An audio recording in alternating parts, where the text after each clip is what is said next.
How's it going, guys? My name is Zach with the movie Castle, and today we're going to be talking about National Lampoon's Christmas Vacation.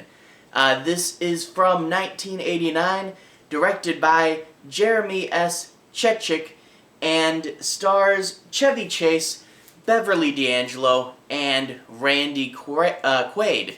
This is a Christmas classic, and on this channel I'm doing Christmas movies all December long. Now, if you guys are familiar with the channel, you know I cover primarily horror movies, primarily scary movies, and that's what a lot of the Christmas movies I'm covering are. But that being said, not 100% scary. I do cover other types of movies from time to time, and since it's Christmas time, I really did want to cover this movie.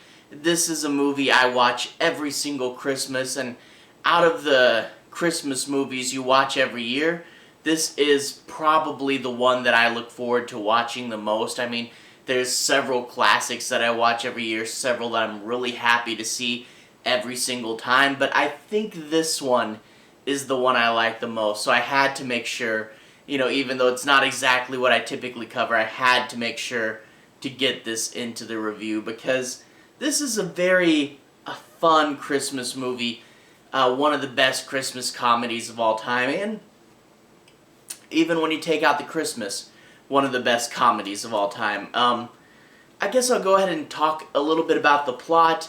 No major spoilers, but I do want to cover what happens in the movie and make sure you guys have a basic understanding of it. But that being said, this really isn't a plot-heavy movie. There's a plot there is an excuse to, you know, put scenes into play, but it's really more about a tone, and we'll get into that in a minute.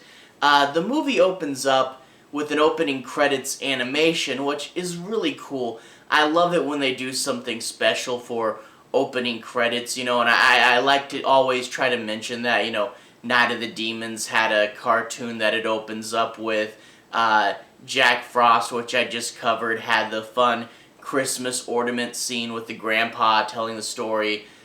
So this one, you get Santa Claus trying to deliver presents to the Griswold house, and of course any little thing that can go wrong does go wrong. And when I was a kid, seeing this, you know, Looney Tunes esque opening was always something that immediately hooked me, and I really loved watching this part of the movie, and it does provide something very entertaining while you're going through a bunch of credits, so always did like this opening sequence with Santa trying to do one single house.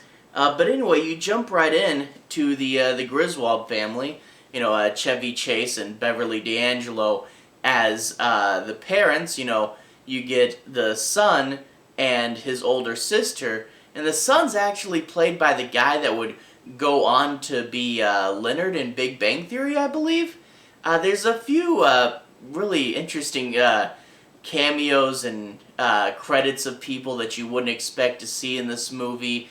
And they have a next door neighbor that's actually played by Elaine from Seinfeld, and there are quite a few names in this movie. Although this is one that wasn't as big a name then, but now it's like, oh hey, he's in this movie. That's really interesting, and you don't necessarily suspect it.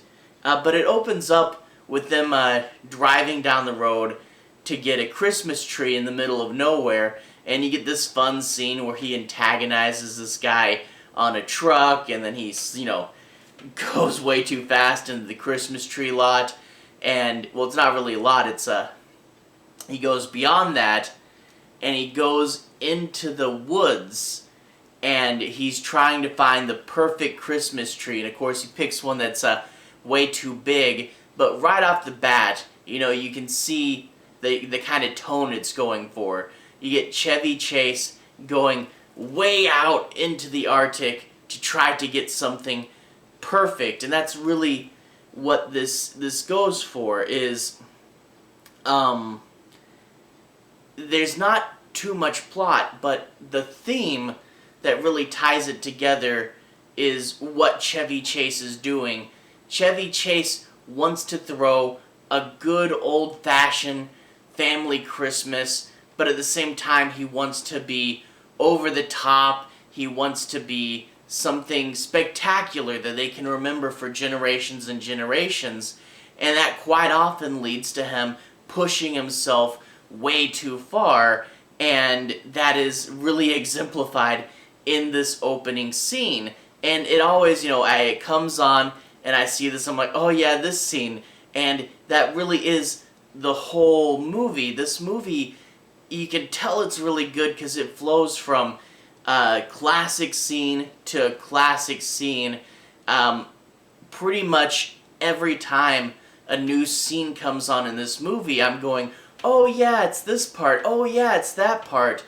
And every single time I see a new scene, and I'm like, oh, I remember this, this is funny. And there's very little parts of the movie that aren't that way. It's really, really great. A few of those scenes, you get quite classically, he's setting up his Christmas lights, and he's trying to go over the top, and he's putting a bulb on almost every single square inch of his house. And, he's, of course, having wacky antics on the ladder, lots of slapstick comedy. And then, of course, just trying to get those things to work. You get another scene where he's taking his family sledding, and he brings the special chemical from his work that's supposed to make things really slippery, and then he slides down the hill really fast. The thing with this movie and its humor is there's a lot of slapstick over-the-top humor, but it does have its roots in things that are real and relatable, so that when it goes wacky and over the top, it's funny, but it still feels like the same, movie. It feels relatable despite the fact that they do wacky and insane things, because they really do hook you with that, and it's all based in that emotion, and that is really, really good and really important. You do get, eventually, some more plot. After a little bit in this movie, Eddie, played by Randy Quaid, another family member, and his family shows up unexpectedly in an RV, and, their house, they're having tons of relatives over, but what's a few more? So it crowds up the house, and Eddie, in his own sense of humor, he goes in and he thinks, he's being a good, just, another guy there, and he thinks he's, all accepted, but you see little things he does, it will start to throw off Clark, like there's one scene where they're just talking, and there's this little Christmas display, and he goes and touches it, and it all just breaks and falls down. And that really, in just one scene, shows you, just the kind of behavior that will come with Eddie. And he's a great, fun character. He even got a spin-off to this movie, Christmas Vacation 2, which I have not seen, but I have not heard great things about it. But you can tell that they really had faith in the character if they gave him his own spin-off. But this adds another thing for Clark to do. Eddie's very poor, and he's wanting to help him out and get gifts for his family as well. So there's all that, but then on top of that, the other big plot element is he's not received his Christmas bonus yet. You see, he's put a down payment on a pool, a check that he doesn't really have enough in his bank for. He's wrote a really big check, and he's counting on that Christmas bonus coming in so that he, is not in trouble for it. But the bonus is not coming, and it's something really big that he wants, something to help and impress his family, is getting that pool in, but the check's not coming, and that's adding to his tension as well.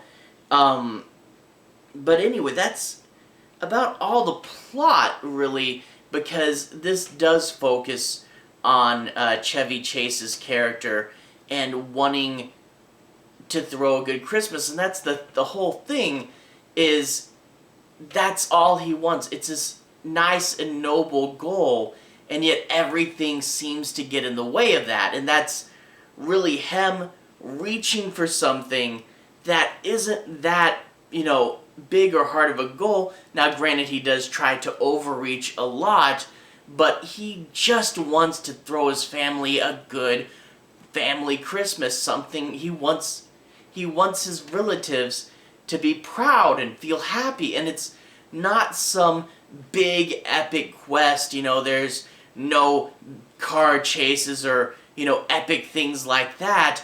It's just him wanting to throw his family a good time, a good Christmas vacation. And you get him with such a pure and simple goal, and you really relate to his task even when it goes into extreme circumstances, and it's always on the edge of, between his reaching and the world coming against him. You see that he's always about on the edge of cracking, about on the edge of being pushed too far, and that's really where this goes. And the thing is, it is relatable. So many times we ourselves try so hard and we want to do so many things, and all these little things get in the way.